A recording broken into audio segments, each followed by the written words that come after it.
Hello बच्चों, आज मैं आप लोगों को क्लास 10th की डीओई की तरफ से आप लोगों को एक मिशन मैथमेटिक की वर्कशीट मिलती है, plus question of the day मिलता है ना। एक दिन में दो चीज़ें मिलती है ना, तो ये करनी बहुत ज़रूरी है। सारी वर्कशीट अभी तक की चैनल पे अपलोड है, तो आज हम 3 अगस्त की करने वाले हैं, जिसका question of the day already channel पर अपलोड हो चुका है। तो चलिए यहाँ पर हम अपनी मेन वर्कशीट करते हैं। तो इसमें आपको दिख रहा है ये पॉलिनोमियल चैप्टर नंबर 2 से रिलेटेड आपके पास ये वर्कशीट है, जिसमें आपको सबसे पहले ये बता रखा है कि पॉलिनोमियल्स होते क्या हैं। तो variable, you can take any variable, constant, fix values. Variable और कांस्टेंट्स का जो मिक्सचर होता है उसे हम क्या बोलते हैं? पॉलिनोमियल ही बोलते हैं। और अगर हम अपने क्वाड्रेटिक पॉलिनोमियल की बात करें, यहाँ पर सिर्फ इस चैप्टर में आपको क्वाड्रेटिक पॉलिनोमियल पढ़ना है। क्यूबिक पॉलिनोमियल आपके पास डिलीटेड सिलेबस में है, ठीक है। तो अगर हम अपने क्वाड्रेटिक पॉलिनोमियल की बात करें तो उसकी जनरल फॉर्म आपके पास ये होती है ax² प्लस bx प्लस का c। इसमें ए बी सी जो है ये आपके पास क्या होते हैं? रियल नंबर्स होते हैं, नॉन रियल नंबर्स, ठीक है। और एक्स जो है वो क्या है? आपके पास वेरिएबल है। क्लियर हो गया?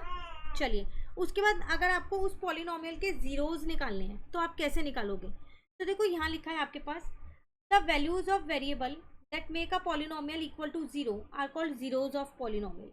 कह रहे जो भी वैल्यू उस वेरिएबल की जो उसके अंदर है, जैसे यहाँ पर एक्स है, इसकी जो भी वैल्यू रखने पर पॉलिनोमियल की वैल्यू जीरो आएगी, तो वही उस पॉलिनोमियल का जीरो होगा। क्लियर हो गया? जैसे x+2 एक लीनियर पॉलिनोमियल है, तो इसके जीरोस कैसे निकालोगे? इसको जीरो के इक्वल रख दो, x की वैल्यू -2, तो इस पॉलिनोमियल का जो जीरो है वो -2 होगा। क्यों? क्योंकि आप इसमें -2 पुट करोगे तभी इस पूरे की वैल्यू जीरो आएगी। क्लियर है? उसके बाद आपसे यहाँ कह रहा है ग्राफिकली अगर आपको जीरोस बताने हो तो कैसे बताओगे?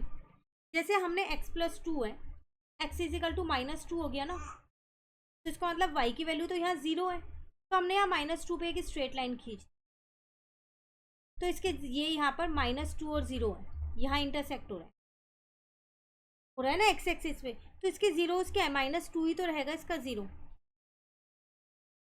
ये तो मैं सिर्फ बात कर लूँ अभी तक लीनियर पॉलिनोमियल की, और ये ग्राफ भी लीनियर पॉलिनोमियल का ही है। लेकिन अगर मैं बात करूँ क्वाड्रेटिक पॉलिनोमियल की, तो ये ग्राफ है क्वाड्रेटिक पॉलिनोमियल का, ठीक है। क्वाड्रेटिक कह लो, क्यूबिक कह लो, नंबर ऑफ जीरोस पे डिपेंड करेगा।